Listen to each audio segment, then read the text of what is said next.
ভারতের রাজধানী দিল্লিতে বিস্ফোরণের নির্দেশ দিয়েছিলেন পাকিস্তানের সেনাপ্রধান আসিম মুনির। বিস্ফোরক দাবি, আরো শক্তিশালী দেশে পরিণত হচ্ছে পাকিস্তান। চীন ও আমেরিকার সঙ্গে সম্পর্ক মজবুত করছে ইসলামাবাদ। পরমাণু শক্তিধর এই দেশ নতুন করে কি কিছু ভাবনা চিন্তা করতে চাইছে? প্রধানমন্ত্রী শাহবাজ শরীফ এখন নামেই পাকিস্তানের প্রধানমন্ত্রী, কাজে তার হাতে বিশেষ কোনো ক্ষমতা থাকছে না। সংবিধান সংশোধন করে পাকিস্তানের সেনাপ্রধানের হাতে বিপুল ক্ষমতা তুলে দিয়েছে পাকিস্তান। আসিম মুনির পাকিস্তানকে আদৌ উন্নতির মুখ দেখাবে? মুনিরের হাতে এখন বিপুল ক্ষমতা, সাথে চীন আমেরিকার সাথে এত গাঢ় সম্পর্ক, সব মিলিয়ে ভারতের জন্য বিষয়টা কতটা উদ্বেগের? সোশ্যাল মিডিয়ায় পাক সেনার ষড়যন্ত্র ফাঁস করলেন ইউটিউবার তথা অবসরপ্রাপ্ত প্রাক্তন সামরিক অফিসার আদিল রাজা। দিল্লি বিস্ফোরণের আবহে বিভিন্ন বিস্ফোরক দাবি করেছেন তিনি। তার অভিযোগ, গত আগস্ট মাসে নাকি আসিম মুনির ISI কে নির্দেশ দিয়েছিলেন প্রক্সি জঙ্গির মাধ্যমে যেন ভারতের দিল্লি এবং মুম্বাইতে ভয়াবহ হামলা চালানো হয়। তার কথায় লস্কর জৈসের মতো একাধিক প্রক্সি রয়েছে ISI এর হাতে। আদিলের দাবি, পাক সেনার সূত্র মারফতই এই খবর পেয়েছেন তিনি। এদিকে সম্প্রতি আবার ইন্ডিয়া টুডেকে দেওয়া একটি সাক্ষাৎকারে আদিল রাজা দাবি করেন, ভারত এবার নাকি পাকিস্তানের সঙ্গে সংঘাতে জড়ালে পাকিস্তানের মূল লক্ষ্য হতে পারে ভারতের নৌসেনা। ওদিকে আসিম এখন পাকিস্তানের অন্যতম ক্ষমতাধর ব্যক্তি।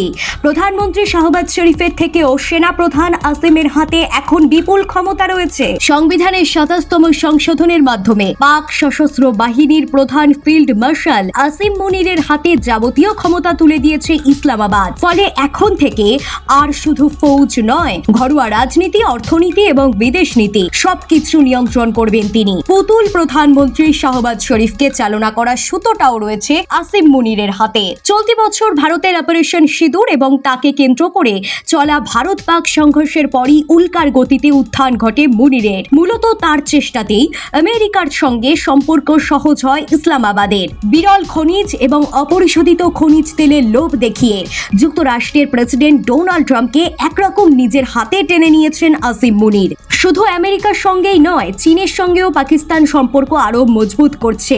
চীন পাকিস্তান অর্থনৈতিক বারান্দা বা CPEC China Pakistan economic corridor প্রকল্পের দ্বিতীয় পর্যায়ের কাজ শুরু করতে বিপুল লগ্নির কথাও ঘোষণা করেছে ড্রাগন সরকার। এখানেই শেষ নয়, ইসলামাবাদকে পঞ্চম প্রজন্মের লড়াকু জেটের মতো অত্যাধুনিক হাতিয়ারের সরবরাহ বজায় রেখেছে বেজিং। এছাড়াও সৌদি আরবের সঙ্গে পাকিস্তানের কৌশলগত পারস্পরিক প্রতিরক্ষা চুক্তির স্ট্র্যাটেজিক মিউচুয়াল ডিফেন্স এগ্রিমেন্টের কথা হয়েছে। পাক সৌদি কৌশলগত পারস্পরিক প্রতিরক্ষা চুক্তিতে বলা হয়েছে, এই দুয়ের মধ্যে কোনো একটি দেশ তৃতীয় কোনো শক্তি দ্বারা আক্রান্ত বা আগ্রাসনের শিকার হলে তাকে উভয় দেশের ওপর আঘাত বা যুদ্ধ হিসেবে বিবেচনা করা হবে। প্রতিরক্ষা বিশ্লেষকদের একাংশের দাবি, এই সমঝোতা চুক্তির মাধ্যমে পুরো বর্মে ইসলামাবাদকে ঢেকে ফেলছেন ফিল্ড মার্শাল মুনির। ভারতের জন্য যা বেশ উদ্বেগের। এহেন ধূর্ত মুনিরের সঙ্গে পূর্বসূরি পাক সেনাপ্রধান জেনারেল মুশারফের চিন্তা ভাবনার প্রভূত মিল খুঁজে পাচ্ছেন প্রাক্তন সেনাকর্তা থেকে প্রতিরক্ষা বিশ্লেষকরা। 2001 সালের জুনে সেনা অভ্যুত্থানের মাধ্যমে পাকিস্তানের কুর্সিতে বসেন মুশারফের সময় পাক চীন সম্পর্ক ছিল যথেষ্ট মজবুত। মূলত তার আমলে বেজিং এর সঙ্গে একাধিক প্রতিরক্ষা চুক্তি করেছিল ইসলামাবাদ। প্রাক্তন সেনাকর্তার এই ভারসাম্যের খেলা মুনির হুবহু অনুসরণ করছেন বলে মনে করছেন বিশ্লেষকদের একাংশ। গোয়েন্দা রিপোর্ট অনুযায়ী লস্কর-ই-তৈবা, জৈশ-ই-মোহাম্মদ, হিজবুল মুজাহিদিন এবং ইন্ডিয়ান মুজাহিদিনের মতো জঙ্গি গোষ্ঠীগুলির সঙ্গে ঘনিষ্ঠ যোগাযোগ নাকি রাখতেন পাকিস্তানের প্রাক্তন সেনাকর্তা মুশারফ। মুনিরও কি একই পথেই হাঁটছেন? সময় যত এগোবে এই উত্তর তত স্পষ্টভাবে পাওয়া যাবে। পরবর্তীতে আবারও এরকম গুরুত্বপূর্ণ বিষয় নিয়ে ফিরব।